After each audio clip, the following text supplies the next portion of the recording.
some countries, sport is like the national pastime. That's But in true. the Philippines, some might say that pageantry is the pastime. That's true. You know what? In the Philippines, we have pageants all over the places. Yes, we have pageants in the barangay, in school, national, local. That's why we really love Miss Universe. It's like it's giving pride and putting the Philippines back on the pedestal. That's why there's an added pressure as a candidate coming from a pageant-loving country. But it's a good pressure. I always look up to our former Miss Universe Philippines. They really did well in the competition. And now this is my time to show who I am, to offer what Rabiya can show to the rest of the universe. So I'm very happy, and at the same time, I'm excited to make all my kababayans proud, and hopefully I do. Why do you think it is that the Philippines love pageants? They have appreciation for beauty. We do love pageant because we used to think that we wanted to be included in the world, I have to be honest, in the Philippines, my skin color used to be not the standard of beauty. I was obsessed whitening my skin because these are the kinds of beauty queen we see on the mainstream. But things were different now. That's why I'm very proud to be a morena. In the Philippines, we call it morena. It's brown skin girl. And to be able to represent, my color, my identity as a true Filipina. Tell me about your journey to being crowned Miss Philippines. That, in a world that, in a country, I should say, that loves pageants, that must have been a very intense process. Tell me about, your journey to being Miss Philippines. Well, my journey was crazy. You know what? I started to be a dark horse. Nobody noticed me. Nobody knows I was in the competition up until the preliminary and the coronation night.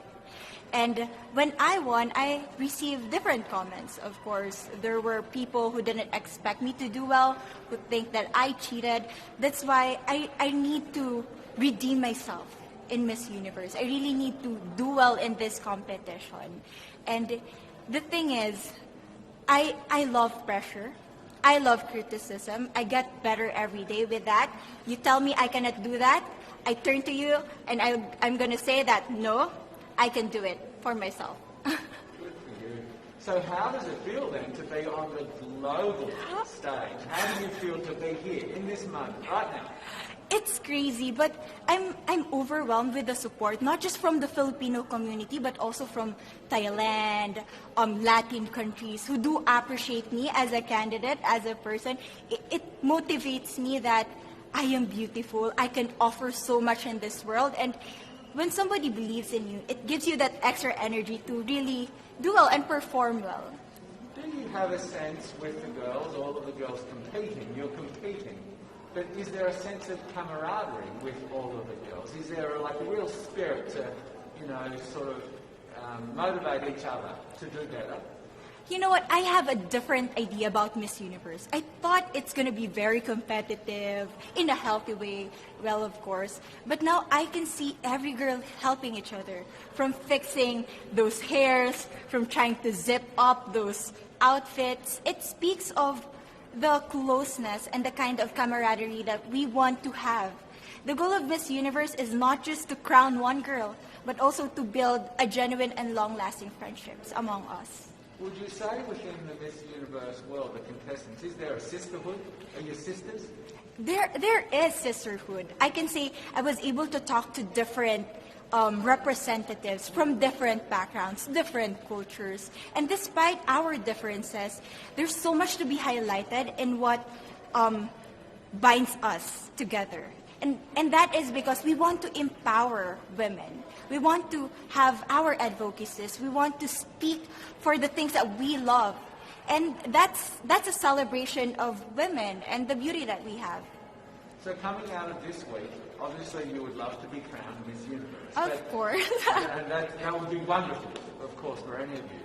But what else will you take out of this week? What do you think you'll feel at the end of this week, regardless of the result? How will you be a different person? It's the growth and the development that I was able to have during preparing for this training. I will be honest, there was a moment that I lost my identity because I was put under pressure. I was in that position in which I feel like I'm not good enough. I'm not a good representative of my country, but I was able to bounce back stronger. And if I was able to do that for Miss Universe, I will be able to do that in life. That is my greatest takeaway from Miss Universe. Okay, so the Philippines have a huge amount of fans. Yes. I want you to give us a little bit of a message to the fans here and at home. But send a message. What would you say to all the fans in the Philippines? To all my fans from the Philippines and from all over the world, maraming salamat po. Thank you so much for loving me and for believing in me. It means a lot to somebody who is so naive in this industry, who has no idea how to become a beauty queen on the first day of my journey. But because of your love and support, I was able to be the woman that I am today. And regardless of the result, I may or I may not win the crown, but one thing is for sure, I'm gonna make you all proud.